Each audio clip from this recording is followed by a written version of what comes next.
And Mr. Pittella, you have the floor now for 2 minutes. Grazie, Presidente.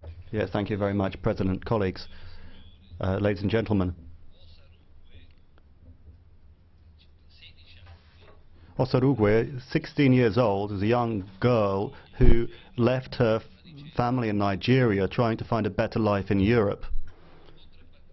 A Nigerian people smuggler organized her journey to get to Europe. She was forced to work to make the money she needed to pay for the journey. This girl worked in Libya and had to carry out forced labor until she had made enough money, but in the meantime she was also sexually abused. Finally, she was embarked upon a boat to reach the island of Lampedusa. She had to go without water for hours and hours. She was unable to move. She and many other young people were pushed together into the hold of a boat that was dark and had to stay there for more than 12 hours before that they were saved by the Italian Coast Guard. Colleagues, the story of this young girl is not an isolated case, unfortunately. This is the story of maybe 50 million people who have children who have had to leave their country. These young boys and girls who have escaped from insecurity and danger. These might be internally displaced persons or international migrants. It doesn't matter, however, who they are, because above all, they are children. We in the Socialist and Democrat group have presented a formal request for assistance to the European Commission so that unaccompanied minors who are victim to the migration crisis are adequately protected. And I am expecting a positive response from the Commissioner, who I have a lot of respect for indeed.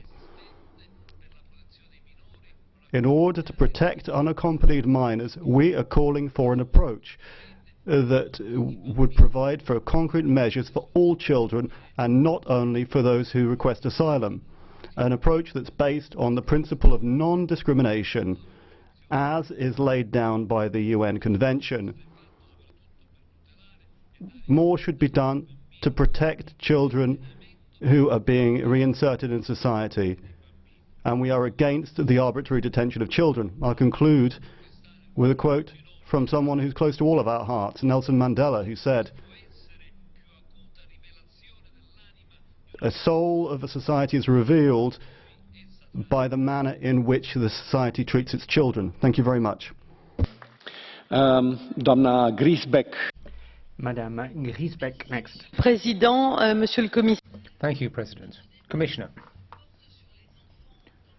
this debate is about child migrants. I would like to focus more specifically on unaccompanied minors, that's to say children who come here under their own steam or find themselves alone in Europe.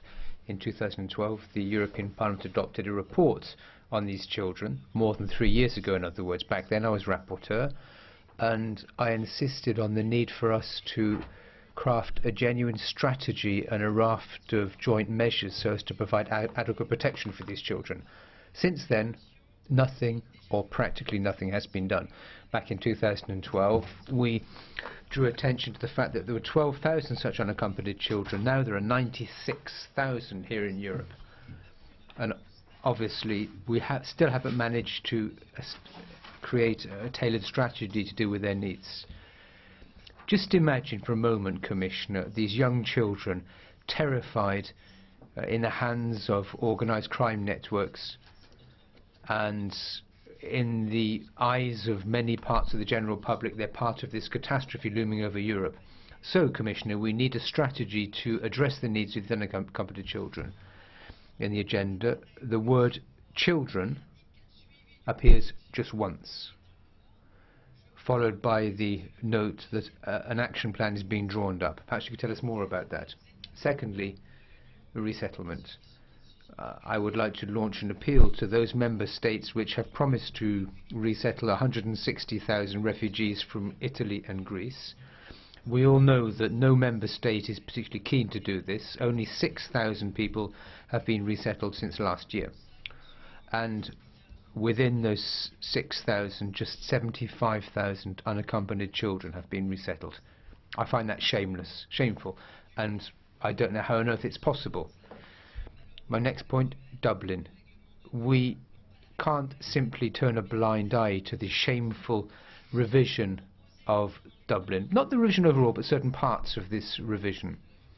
In many cases, what's being proposed goes in direct and flagrant contradiction with the rulings of the European Court of Justice, which has tried to stop those children simply being transferred from one country to another. So these children have shown enormous courage in coming to Europe. And how do we respond to their courage? With cowardice. The time has come for us to start living up to the values which we normally trumpet so loudly, accompanying that with a real political policy. Thank you. 2 minutes, Ms. Ernst. Last year, our group was in a number of countries to witness refugees on the move. Many were children. They don't have schools to go to. They live in camps. They live on the street. They live in derelict housing. They are also kept in closed housing in Turkey. 15,000 children have been lost, missing, death in various places in the Mediterranean, in the desert, in places where there is no help to be had. Children who are unaccompanied are left to fend for themselves. The fact is, since there are no legal entry points to Europe, these children face these children's lives are in jeopardy. The EU, which basks in the glow of the Nobel Peace Prize, is failing these children. These children cannot be left in the lurch. We have a humanitarian duty to help these children. The United Left group calls for the creation of a humanitarian corridor which will enable children to enter the EU legally. No child should be kept in a prison. These children should not be repatriated. We call for immediate family reunification. Unaccompanied minors should receive legal support. Children should have the same migrant children should have the same rights as children resident in our countries. These children cannot be kept waiting. Winter is looming, and this is what I expect of the Commission. Thank you. Thank you. Ms. Corazza Bildt has 2 minutes. Thank you, Mr. Chairman. Commissioner, Europe should mean safety for migrant children. There are more and more children coming to Europe. They are younger and younger, 80,000 only this year, out of which 70,000, according to UNHCR, are unaccompanied minors. Mr. Chairman, behind every number there is a tragedy. There's a heartbreaking story. Children are now trafficked, abused, exploited, and exposed to terrible suffering. It's happening in Europe today. We have an emergency of more than tens and thousands of children that are going missing. They are running away from reception centers and victims of organized crime. The police, the judiciary, law enforcement authorities have to prioritize children. We need better rules for cross-border cooperation, better cooperation with Europol, better interoperability of the database, and yes, welcome to the Commission proposal to reduce the age of fingerprinting from 14 to 6, because it's a way to bring the children and to keep the children into the protection system. And that's our duty, to make sure they enter the protection system and to build the trust, to make sure that they remain in the protection system, not by detaining them. Arbitrary detention of children should not have place in Europe. And Mr. Chairman, still we do not have zero tolerance for impunity for abuse of children in Europe, and that is about time that we build this policy. Children should be identified, registered and given the right to ask for asylum. Member States should accelerate the procedures for granting asylum for children, fast-tracking.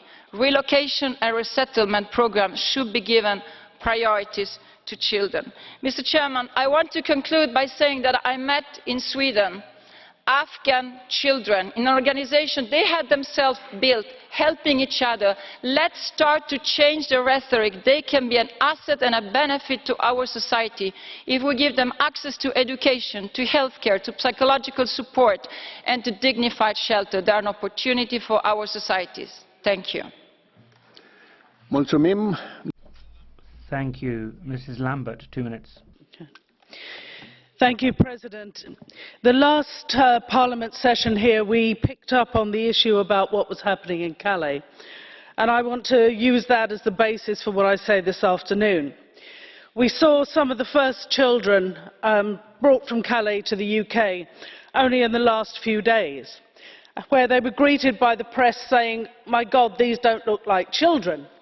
And you think, well, how do you expect a child who spent 2 years walking from Afghanistan to actually get to the border of France to look? Not exactly like the 13-year-olds, for example, that we might see in our own classrooms and our own streets. What we've seen at Calais, and I think we've seen in a number of other places, has been a deliberate foot-dragging by the authorities, even to work with the Dublin system to reunite those with families. We see a lack of dedicated staff for dealing with under-18s. We see children who are identified by NGOs such as Safe Passage, who are then lost by the authorities because they've got no system to really deal with them. We see a lack of support to local authorities who are willing to accept unaccompanied minors, to provide them with school places and foster care. We see a lack of support for family members who may, for example, be not in a good situation to take on their young family members themselves. How do you feel as a 24-year-old living alone when you're suddenly asked to look after your 14-year-old brother that you last saw 10 years ago? And we know that there are significant issues around guardianship and child protection. We've known that for years in this House. We know it for children from Europe themselves, as well as for those coming in. So is the Commission satisfied that the new asylum proposals actually provide a genuine framework for looking after those children from the moment of their arrival to determination status and beyond? Or are we once again looking at the words, not the reality? Thank you. And I now call Commissioner Avramopoulos on behalf of the Commission. Mr. President. Io vorrei ringraziare. I'd like to thank Mr. Gianni Pittella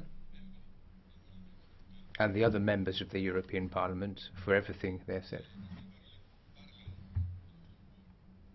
Your words touched our hearts. I would like now to tell you what comes from my mind, not just my heart. Timely debate, because it is really very timely. Let me assure you that the protection of children in the context of migration and the current refugee crisis is central in our overall migration policy, both for their short-term as well as long-term needs. The Commission, as you all remember, announced in its communication of February 10, 2016, a comprehensive approach to the protection of all children in migration, including unaccompanied minors. These actions are geared towards strengthening child protection systems in the Member States and are now being implemented. The Commission will also evaluate and report by the end of this year on the implementation of the 2010-2014 Action Plan on Unaccompanied Minors. All our efforts are concerted to address the complex and urgent issues that need to be resolved to ensure an adequate protection of migrant children arriving in Europe. Member States must ensure that they are capable of respecting the rights and meeting the needs of children in migration and addressing several gaps.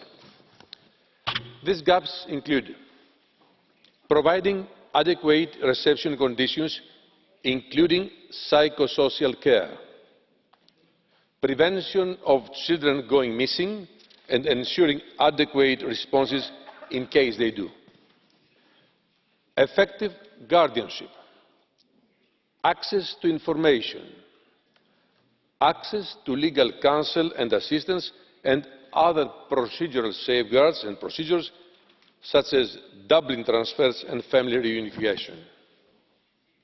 The use of arbitrary administrative detention and inappropriate detention conditions. And let me remind that detention is never the objective, but can only be a last resort. The Commission is acting to address all these gaps.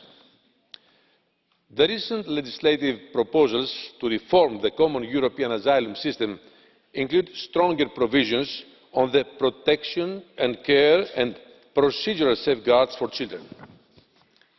These new proposals aim at strengthening the protection of children, including those who are unaccompanied. They address key issues, key areas such as ensuring adequate reception conditions, ensure access to specialised services and education for migrant children, ensuring psychosocial support for victims of trauma, speeding up family reunification procedures. Nevertheless, more needs to be done to ensure that alternatives to detention are available and used, and to ensure the expansion of family-based care, such as foster care for unaccompanied children. With regard to family reunification, our Dublin proposal provides for clear and precise rules and will enhance the efficiency of the system significantly without compromising any essential safeguards. The procedures will be shorter, and current shifts of responsibility between Member States will no longer be possible. It also broadens the concept of family members to include the applicant's siblings. One of the main gaps has been on effective guardianship, where we have seen long delays in appointment and guardians being assigned unworkable caseloads of up to 1,000 children. Our asylum reform proposals address this issue. I count on your support and that of the Member States to agree on these reforms so we can ensure these safeguards in reality as soon as possible.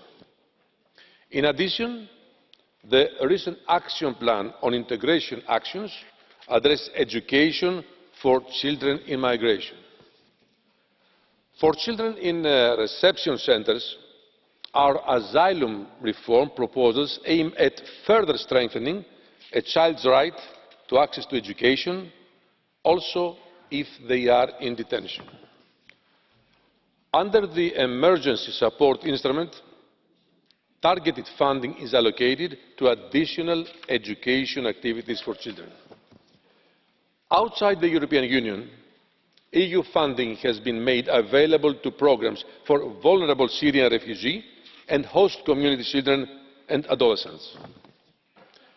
According to the Council decisions on relocation, applications made by unaccompanied children and vulnerable persons shall be prioritised. Despite this, so far, very few unaccompanied children have been relocated from Greece, and very few Member States have made places available for them. To date, no children have been relocated from Italy.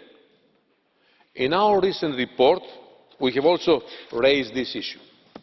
As you know, the Commission is monitoring the situation in Greece and Italy very closely and is in continuous dialogue with Member States, urging them to make pledges to relocate unaccompanied children.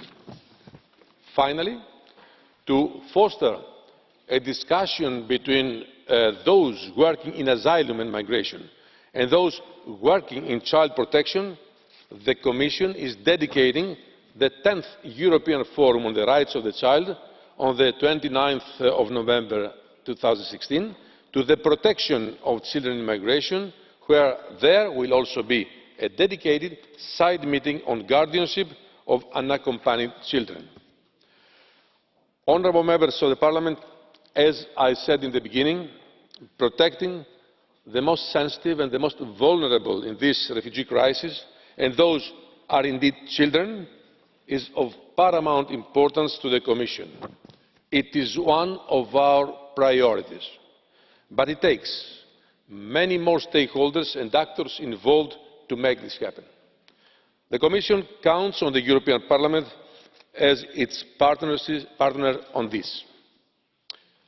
I would like to close by saying this is not an issue that should in fact be debated.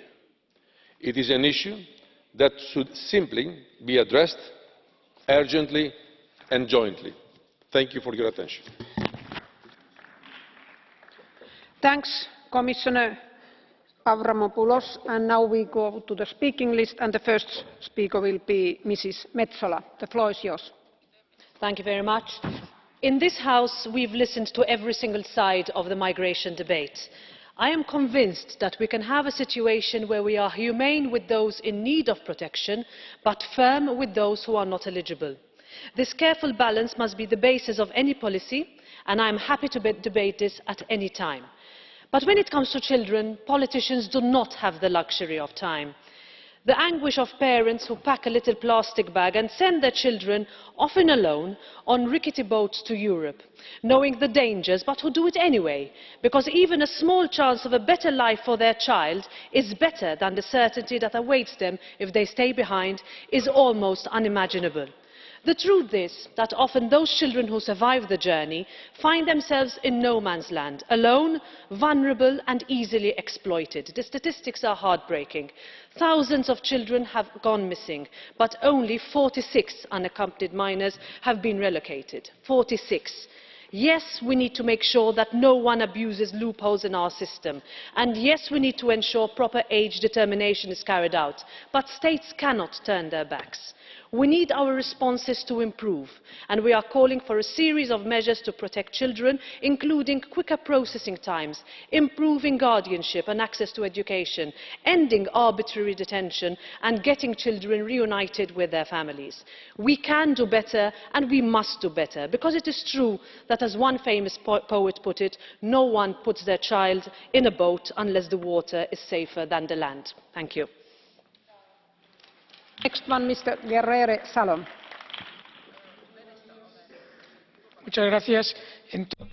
Thank you, President. In all humanitarian crises caused either by natural causes or human causes, the real victims are children.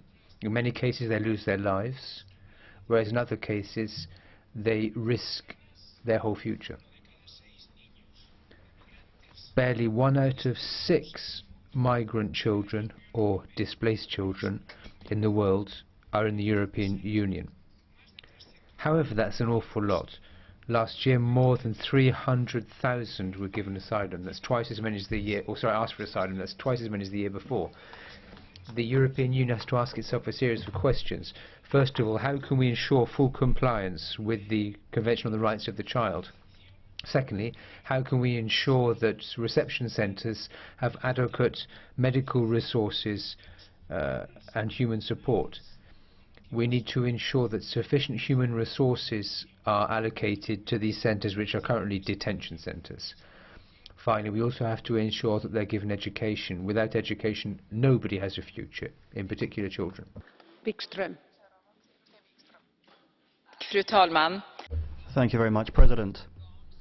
Those children who escape alone without any support from adults are the most vulnerable people on European soil. They are extremely vulnerable and they are in danger of being exposed to violence and abuse by unscrupulous adults. Many of these children disappear. Europol says that tens of thousands over the last year have disappeared. The most shocking and horrific thing is to see these children left alone in the so-called jungle in Calais, despite the fact that they have a right to be reunited with their families in Great Britain. This, Madam President, is a shame and a scandal for the European Union. Behind each one of these sad faces exposed to the TV cameras, there is a life, there is a fate, a story, and in my work as a rapporteur on the Dublin regulations review, we should be trying to find a means to create certainty and security for these children. No children should be living on garbage dumps in Europe, exposed to wind and rain, exposed to abuse by unscrupulous adults. No one has the right to take away these children's childhood in this manner. We want to give them a future and hope. No more and no less than that. Thank you. Thank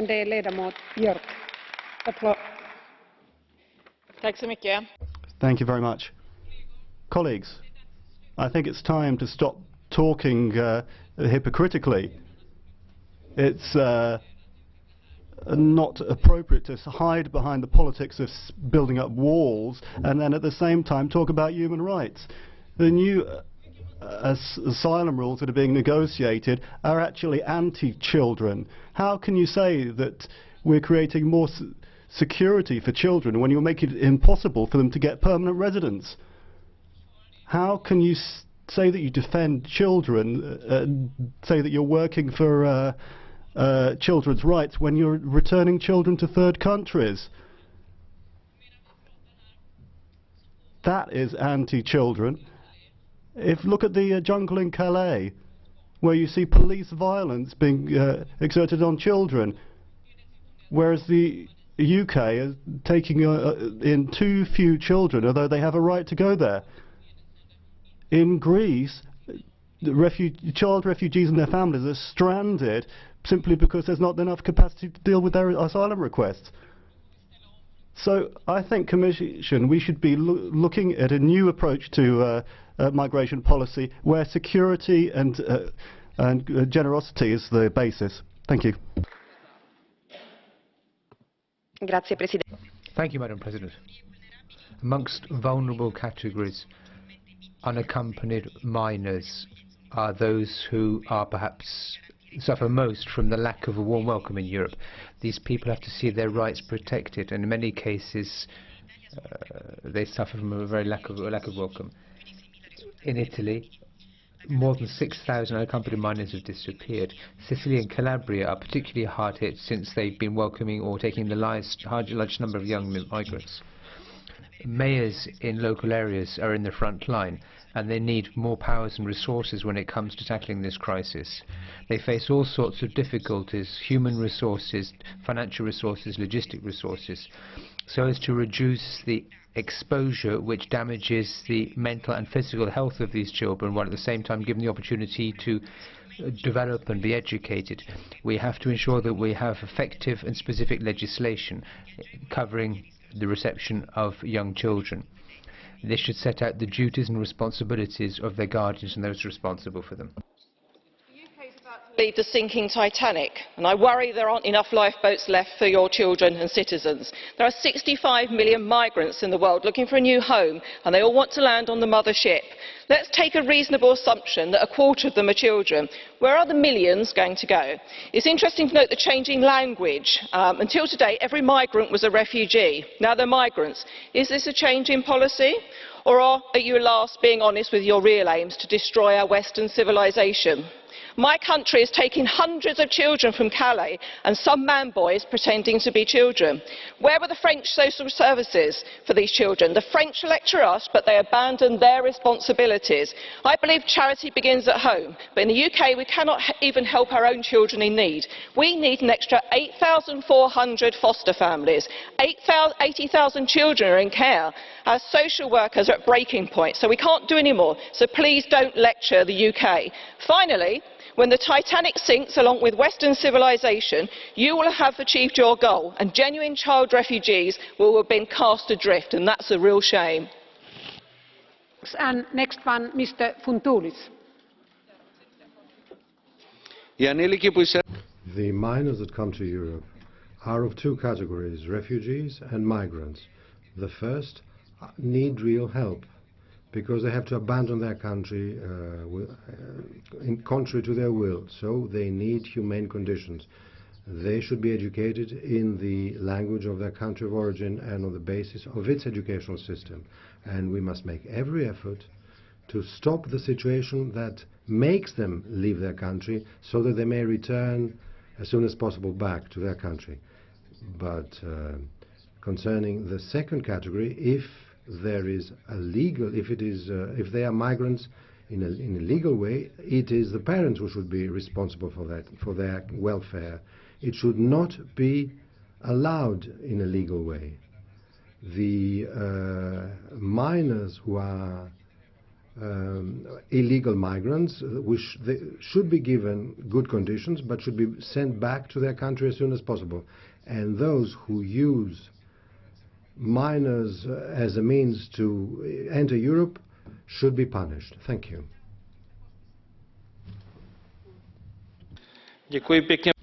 Thank you very much indeed, Madam President. I am delighted that we have this particular item on our agenda and that we're talking about children as vulnerable people. I listened to the Commissioner carefully, that he has a plan which is being implemented. I hope that it is being implemented and that it's not just going to be pages of words. In the light of what the Commissioner said, I'd be inclined to think that the Commission should take more robust action against organized crime. Children are the victims of organized crime on many occasions. Thousands of children have simply been lost. This is desperately sad, and our institutions need to fight this criminal activity more robustly. Our Interior ministers need to debate it at Council.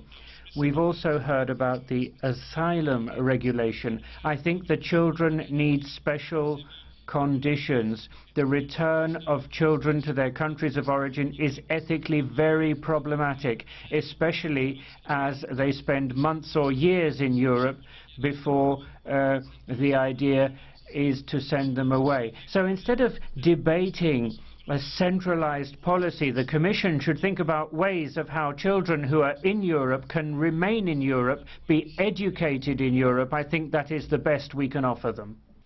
Mr. Pospíšil, there is a blue card for you from Mr. Gianni. Are you ready to answer? Yes, Mr. Gianni. Köszönöm szépen a lehetőséget, elnök asszony. Tisztelt képviselő úr! Thank you very much. Thank you for giving me the opportunity to ask this question. Now, you said that these children require specific treatment. However, in many cases we're talking about children of 15 or 16 years of age. From one moment to the next, when they turn 18, then totally different rules are applied to them. These are people who might have been in Europe for 2 or 3 years, and what about? Don't you think this? What about this threshold with 18? Then you're an adult. That is indeed a very significant point. There's an analogy in criminal law. If you're 17 and commit a criminal offence, you're treated differently to if you're 19 when you commit a criminal offence. What we need is for there not to be a total break at the age of 18 with suddenly completely different rules applying. I think that as soon as someone is in Europe already, they should stay here, and it's up to the Commission to define the rules. Thank you. Gracias, señora presidenta. Thank you, Madam President. Commissioner. In this debate, all speakers have talked about the most vulnerable people in this refugee crisis. What's most tragic about this is that children are the most severely affected. They are the most vulnerable of the migrants, and their numbers are growing exponentially. 350,000 arrived over the last 2 years, 90,000 or more than 90,000 of them unaccompanied. In other words, no mother, no father, no guardian, nobody to look after them. 40% of them arrived in Italy and Greece. 1,500 drowned in the Mediterranean, not just young Aylan, whose tragic photo broke down the barriers to communication, but also many other hundreds or thousands of Aylans who nobody sadly has heard of.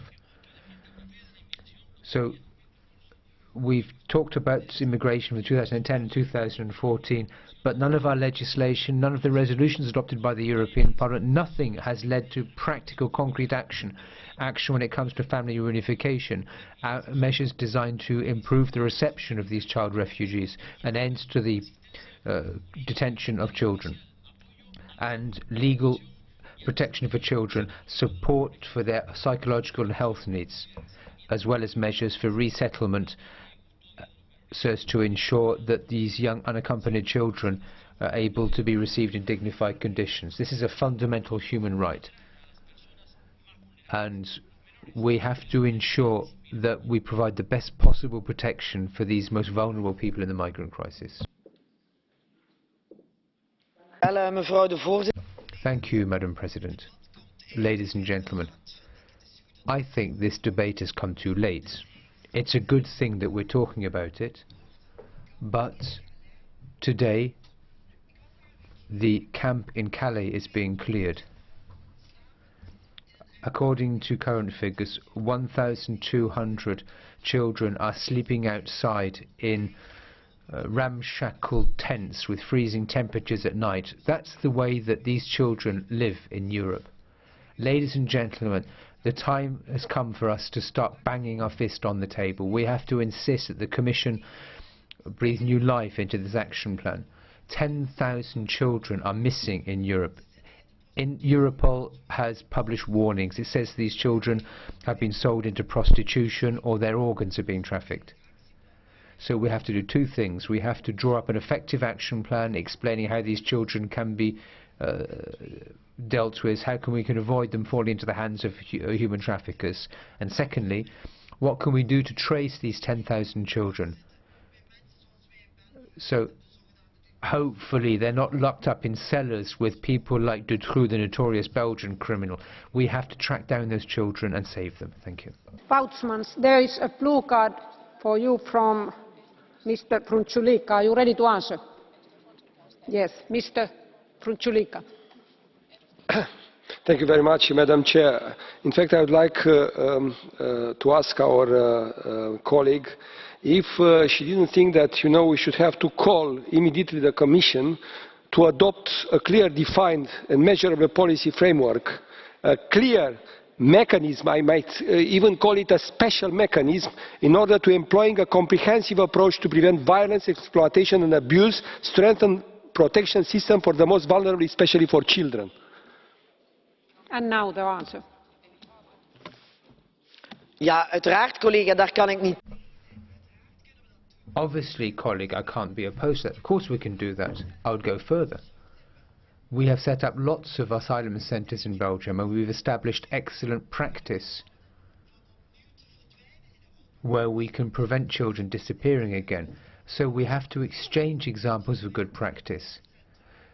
Obviously, if children disappear in reception centres, we have to report this to the police immediately. We have to ensure that their photos are sent out immediately, and not like now, a week later, once any trace has disappeared. But you have any support you need from our side for this.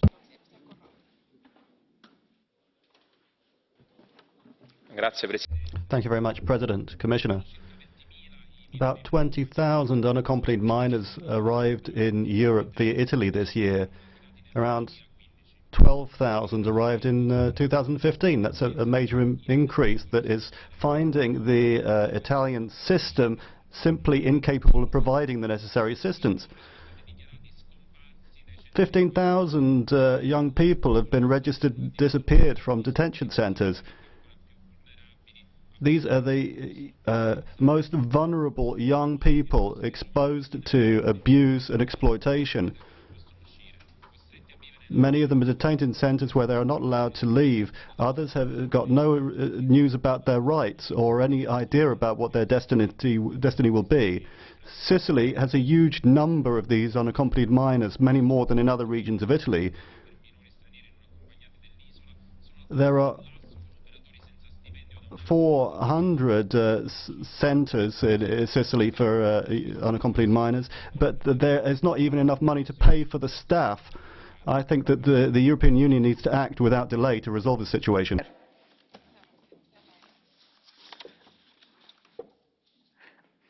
Dankeschön, Frau Präsidentin. Thank you, Madam President. Children, wherever they might be in the world, need special protection. Only in the Middle Age did we think differently about this. We have to focus on the special needs of children. We have to ensure that they be given the special protection they need, ideally in their families back at home. If a child is entitled to asylum, everybody would agree, I think, that that child is entitled to special protection in the country which grants that right. A specific situation which has been referred to today is those children who are fleeing. These children find themselves in exceptional circumstances. We've heard about young girls, for example, who have fled abuse. In many cases, they are held in detention centres, deprived of their freedom. And this has happened as well in places run by Islamic groups. This is why 86% of children who've applied for asylum in Europe are male. And that's another issue, I think, which deserves special attention on our part. Thank you very much indeed, Madam President. The 56 million children in danger is a very serious issue.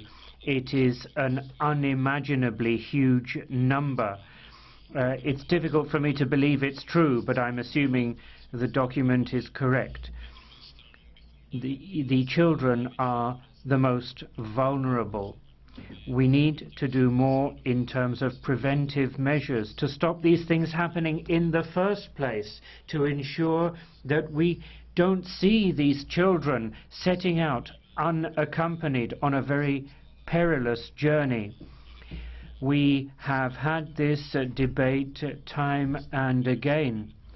Migration, though, is going to continue to grow, and other EU policies should be adjusted accordingly.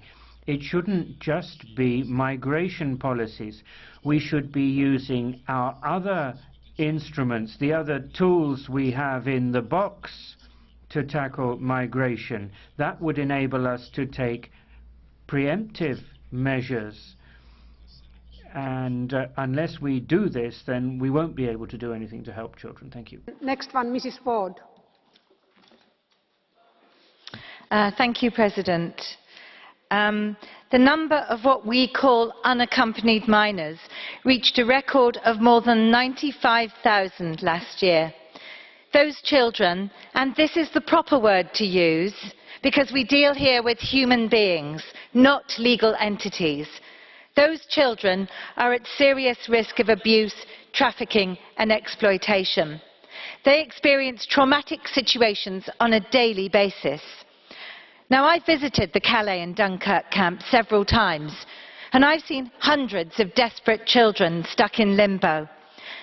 Only last weekend I talked to Yazidi children in a camp in Kurdistan where the Turkish authorities are doing nothing.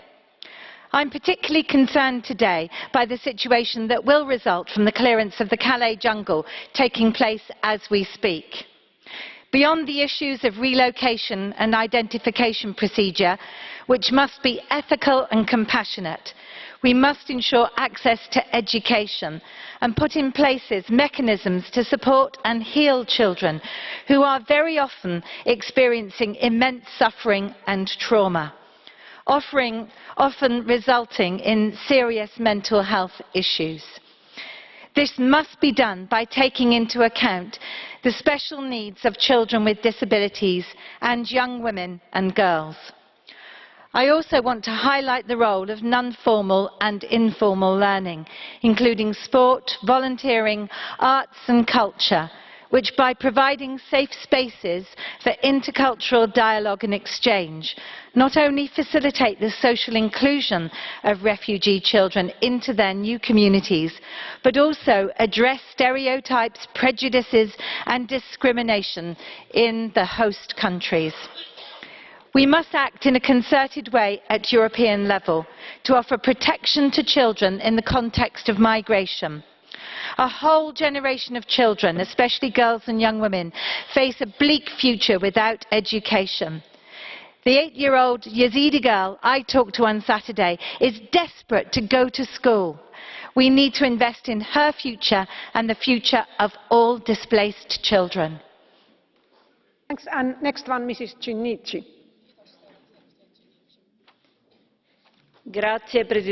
Thank you, President. Thank you, Commissioner, for your presence today and for your attentiveness to this issue. All too often in debates on migration, we end up talking about the dramatic situation of minors, and particularly unaccompanied minors. All too often they disappear into thin air. Even though they're often registered, they continue to move throughout Europe, and they run a major risk of violence and exploitation. Commissioner, as has often been said, we need a European strategy dedicated to unaccompanied migrants in Europe. We have been saying it and repeating it for some time now. We need simplified procedures that allow their status to be recognized and for them to be relocated. They should spend as little time as possible in the hotspots, and the reception centres need to respect minimum standards for protection of children.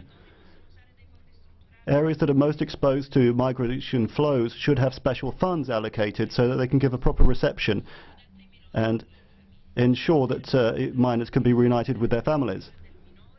The overriding interest of the child should guide Europe's actions, and we should work hard to provide specific measures to protect these young migrants. Grazie, Presidente. Thank you, President. The images we've seen recently from Calais, with dozens of children lining the roads trying to jump onto moving trucks to join their families in London, are still fresh in our memories. We've seen examples of hundreds of people camping along borders in Italy trying to cross the border from Switzerland, and troops trying to prevent them get in. So many of these children are entitled to come in because of family reunification. In Italy and Greece, structures for welcoming families are terribly insufficient, with terrible health and hygiene conditions. In many cases, these minors see their well-being threatened, and we have no European definition of what they who they actually are. The new proposals for a new Dublin regulation could lead to a further deterioration of their conditions, in which they would be obliged to stay in the first country in which they arrived. Despite the ruling of the Court of Justice 648 of the year 2013 and the right of minors. Once again, we have to focus on the rights of children. We have to ensure that they can have continuous education, and we have to guarantee rapid and priority procedures when it comes to resettlement of minors and family reunification. We have to give these children clear prospects for their future. This is the only way that we can avoid them running away, escaping, or ending up in the hands of criminal gangs. They can't be expected to pay the price for our inefficiency. Commissioner, we have an enormous responsibility in addressing the needs of these children. The stories that I heard over the last few months in Lesbos, Athens, Idomeni, Roma, Calais, Malmö and other reception centres for refugees and migrants are horrific, revolting, disconcerting, especially when they come directly from children who lack everything, including access to education, specialised legal counsel, psychological support, a hope and a future. And these lost generations represent a risk both for the countries of origin and for Europe.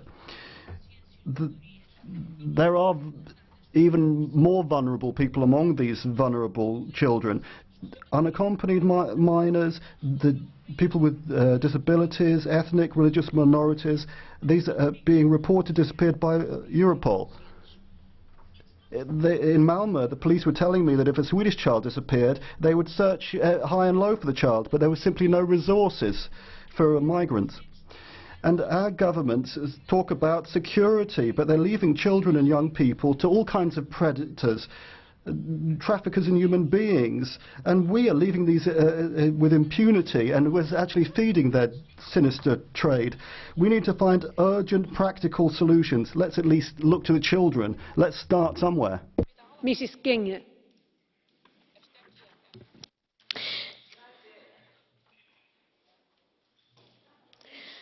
Grazie. Thank you, Madam President. Thank you, Commissioner.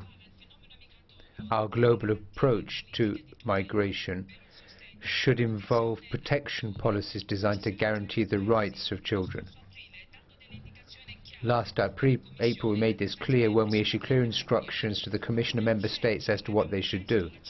Back then, we chose to guarantee access for children to health, psychological, legal and accommodation services, as well as humanitarian aid, education and family unification. Children are a resource, not a burden. We can't simply discharge our responsibilities to volunteers and charities who around Europe have provided tangible proof of their solidarity. We don't want walls, we don't want barriers, we don't want roadblocks stopping 12 women and 10 children coming in. 10 children dreaming of a better life in a better place, Europe. This is the kind of story which we can't simply turn a blind eye to. Thank you. Thanks. And now it's time for Catch the Eye. And there are 11 who want to speak. It's too much because we are a little bit delayed and we have still more items to discuss. I will give floor to 6 persons and the first one will be Mr. Jiménez. Mrs. Jiménez. Sí. Muchísimas gracias. Thank you, President. I would like to speak briefly to defend the need to adopt urgent measures so as to provide protection for migrant and refugee children who are arriving in massive numbers in Europe. In our Europe, with so many children who have disappeared, an enormous number of children have simply disappeared from radar screens. In many cases, they've been forced into prostitution or forced labour. They've become invisible. Their dignity has been taken away from them. We want the Commission, with the support of the Parliament and the Council, to adopt a clear policy framework which will ensure that we are in a position at least to secure 3 of the fundamental rights of these children: the right to education, the right to protection, and the most important of all, the right to life. I agree with you, Commissioner, when you say that we shouldn't need to be talking about this. We should all agree, and I think we should also be ashamed of the way in which we're treating these unaccompanied minors. Post. Thank you very much, Madam President. In 2015, a huge number of children applied for asylum in Sweden. 300 disappeared. According to the Migration Authority, there are hundreds of unaccompanied minors arriving in Europe. This is a major problem for the whole of Europe. Tens of thousands across Europe have disappeared. Many have ended up in the sex industry, and we have no real idea how many. In Skåne, in the south of Sweden, there are cases of human trafficking which have been documented in about 40 cases of asylum seeker children. Many of them have been abused for sexual purposes. In many cases these were reported to the police, but the police simply doesn't have enough resources to investigate all of these cases. This really makes me very angry. Madam President, it is our duty to give priority to children in migration situations. Thank you.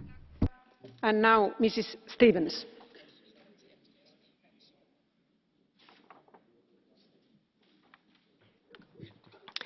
Voorzitter, collega's.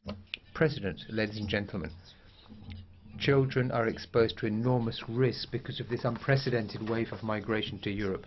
Last summer I had the opportunity to visit Greek refugee camps, including the camp in Moria, where migrants set fire to the head office during riots yesterday. The Greek authorities have to improve order in the camps while avoiding the risk of children being driven into prostitution, examples of which we saw in Greece last summer. However, we shouldn't fall into the trap of naivety. Current legislation is misleading. Adults often pretend to be children. We've seen photographs of so-called children leaving the camp in Calais this week. It was clear in the photos that these young people were older than 18.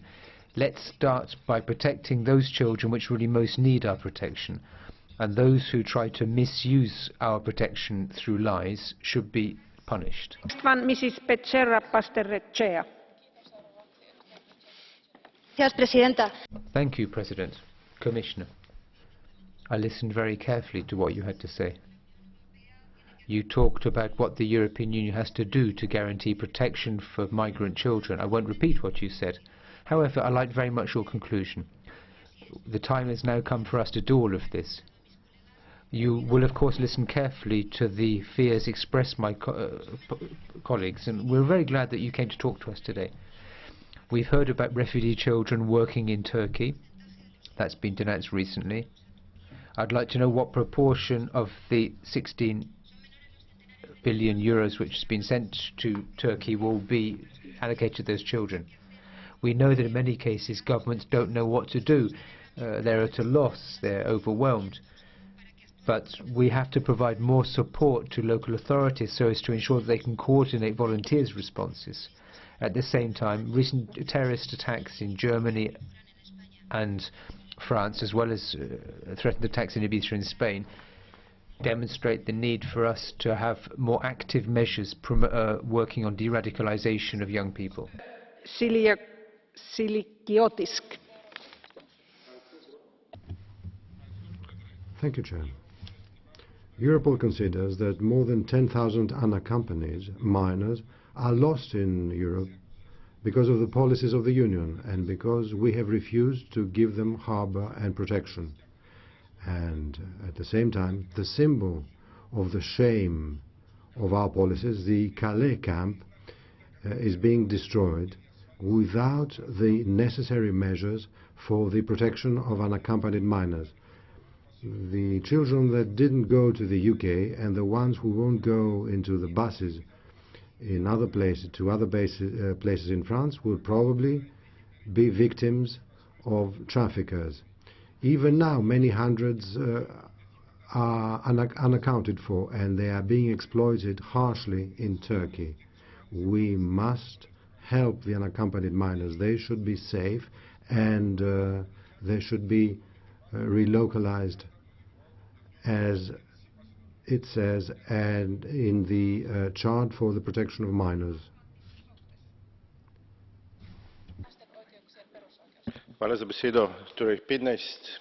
Thank you very much. 15 million people with their children are fleeing war areas. Among them are children who are accompanied and some minors without company. We need to protect them. Especially for unaccompanied minors, we need to have instruments to protect them and to have legal representation for them. Many of them never reach their goal.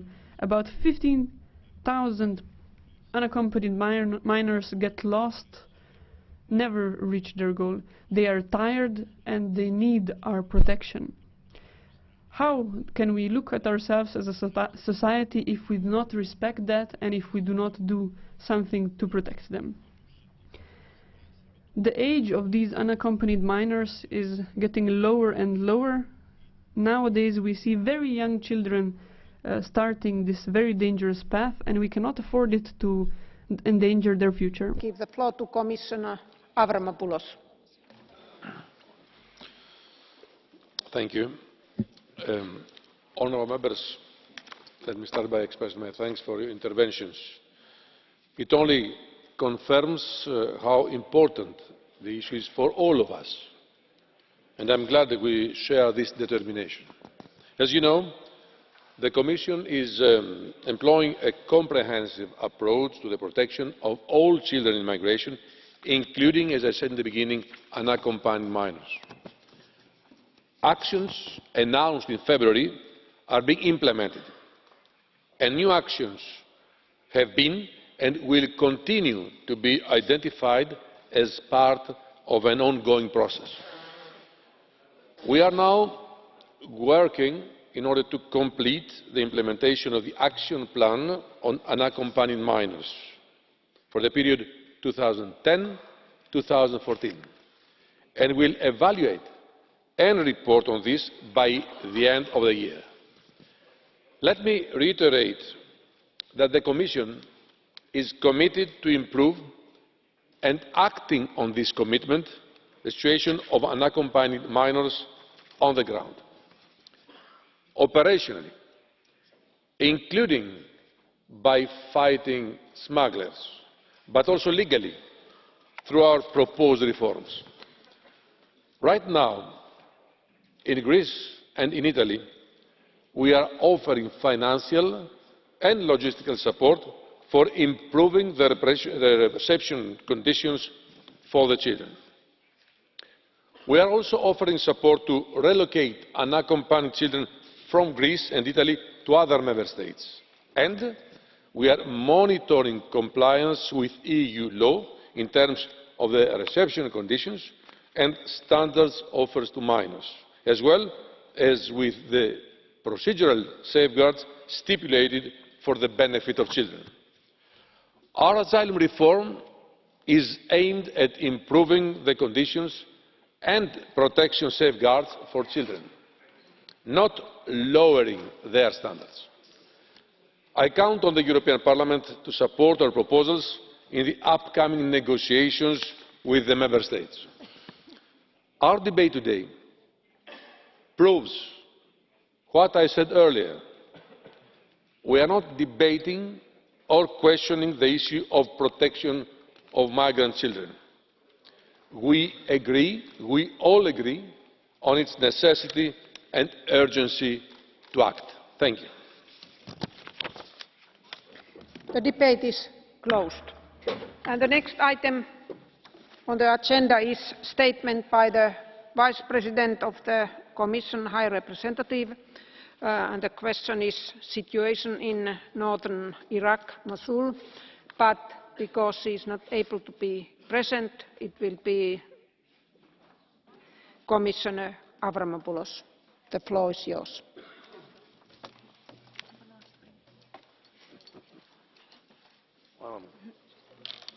Thank you.